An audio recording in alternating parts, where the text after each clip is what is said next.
We begin the book of Hosea with the first of the Treyasar, the 12 prophets, and their times span hundreds of years. And we see this at the beginning of the book of Hosea. When did he live? Dvar Adonai Sharaya El Hosea ben Be'eri Bimei Uzziah Yotam Ochaz Yechizkiel Malchei Yudah Uvmei Yeravam ben Yoash Melech Yisrael. So these are the words of Hosea, the son of Be'eri. Think, of course, of Kibbutz Be'eri and the horrors of October 7th, the massacre on Simchat Torah. And when did Hosea live?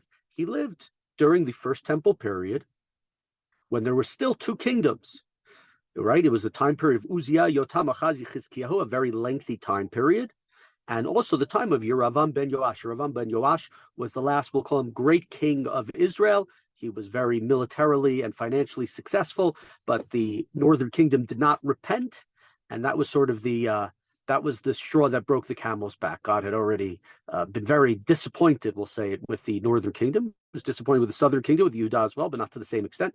So we're talking here, going back, right? This is we've been discussing Yechezkel up to now, 580, 570, 560. Now we're going back 150, 160, 170 years before that, to the time, and even before the time of the exile of the 12 tribes. Pasuk bet, Tchilat diber Adonai be'Hosea. When God first spoke to Hosea. Now, there were a number of prophets who were living at that time, such as Yeshaya, Hosea, Micha. So the rabbis interpret this as Tchila, that Hosea's prophecy actually predated that of Yeshaya and the others. But literally, the text means this is the beginning of the prophecy for Hosea, and it's quite a prophecy. Vayomer Adonai Hosea, Lech kach lecha eshet znunim v'yaldei znunim ki zonat tizneh haaretz me'acharei Adonai. Said, go and find yourself a whore as a wife, and children from whoredom, because the land will stray, because the land is strayed from following God. We've probably commented in the past, idolatry is akin to adultery in the Torah. When Bnei Israel worship idols, when they are with Baal, a Baal means a husband, right? Baal is a husband. So, right, Baal Zavav, or all the other Baalim, the name of the idols that were worshipped by Bnei Israel, they were cheating on God. And thus, symbolically, Hosea is told to go and find a whore, go and find a person who is a cheater, somebody who strays from their husband. And so he goes. Gomer bat divlayim vatahar vateled lobain. So he went and married Gomer, and she conceived and bore him a son. Well, the rabbis say, this is a little crude, that her name was Gomer. Gomer means to finish, because everybody finished in her. It's a little crude, but that's the rabbis in the Talmud talking about, or in the Midrash talking about, what this means and what God is trying to say. Obviously, there's a major debate amongst the commentaries. Is this a real story? Was this just a marat nivu'ah? Was this just a vision that Yechezkel saw, and he did it in his vision, but he didn't do it in Yechezkel Hosea didn't do it in reality, similar to things we saw in Yirmiyahu's lifetime and others, where it's not clear that they did all the things that they were told, but rather it was in a vision that they did these things. But either way, she has a son. And part of course, the question here is, he has a son with her, but is it really his son? How does he know? She's not a woman. She's not a partner who is faithful. Vayomer Adonai elav krashmo Yisrael ti'od ma'at ufakadati edmei Yisrael al Beit Yehu vishpati malchut Beit Yisrael. God said, name him Yisrael, which is a portion up in Samaria of Israel. And why should you name him that? Because I will soon punish the house of Yehu. Yehu was one of the kings of the northern kingdom, Malchut Yisrael, for the bloody deeds, and I'll put an end to the monarchy of the house of Yisrael. So his name signifies punishment that's going to come.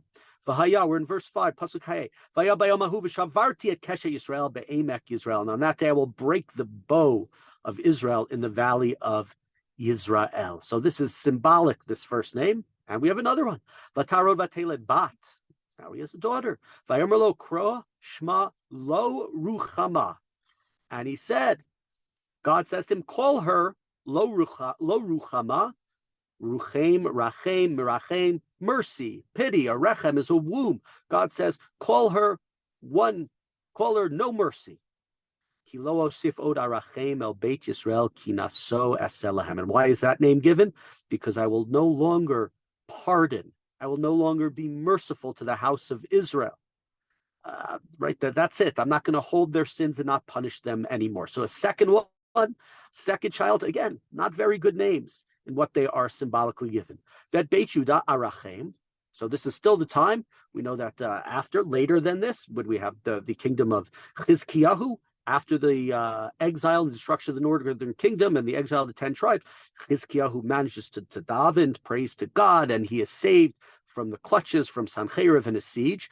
So God says here, as opposed to that northern kingdom, the house of Yehuda, Arachem, I will be merciful to them. V'hoshatim b'Adonai Elohehem, and they will be saved. They'll gain salvation with Hashem their God. V'lo oshem b'kesher v'cherev v'milchama b'susim ufrashim.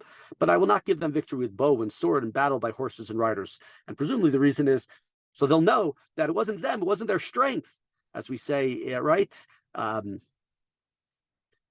Ela barecha ve'elu basusim v'anachnu b'shem Hashem Elokeinu nazkir in Tehillim that we say daily. Those with their horses and those with their chariots. And how do we win victory? We know that victory comes ultimately from God. That doesn't mean you should have a horse, doesn't mean you should have a chariot, doesn't mean you should have a gun, but we understand the sentiment and the idea. Continuing in verse 8, Vatigmol et lo ruchama vatar batelebein. After he gave birth to lo ruchama, she conceived and bore a son. And there it doesn't even mean, it doesn't say that it was even the son of Hosea. Presumably it was. Vayomer krashmo lo ami. And we're told to call him child number 3, lo ami, not my nation. Ki atem lo ami, va'anochi lo eheyeh lachem. Because you are not my people, and I will not be your God. Here, a very difficult, very harsh prophecy coming from Hosea. And again, the questions here, is it symbolic or was it real? It's poor children with the worst names, right? Whenever any of us were kids and in school, there was always somebody who had a funny name. I remember we used to make fun of a little bit. Eventually, all of us became friends. A guy who grew up at my age and had a hyphenated name. Now, it's very common to have a hyphenated name. 2 last names. Back then, I think he was the only person who had it. And there were times that, he was made fun of a little bit. So imagine if your name is something like this, God will not be merciful. You are no longer my nation. Were these children real? Were they real people? Did Hosea really do this? Did he subject these people to do these things? Or is it all just marat hanevuah? Is it all just symbolic? That we don't know. But what we see here is a time where God is telling Bnei Yisrael, as opposed to so much that he said before us, you are my people, doesn't matter if you sin, I am with you, our covenant lasts forever. That at this point in time, going back in history, again, 150, 160, 170, 180 years before the time of Yechezkel, that God's anger and God's rage is there. And at least for a portion of time, the children of the house of Israel, the northern kingdom, will not be like God's people.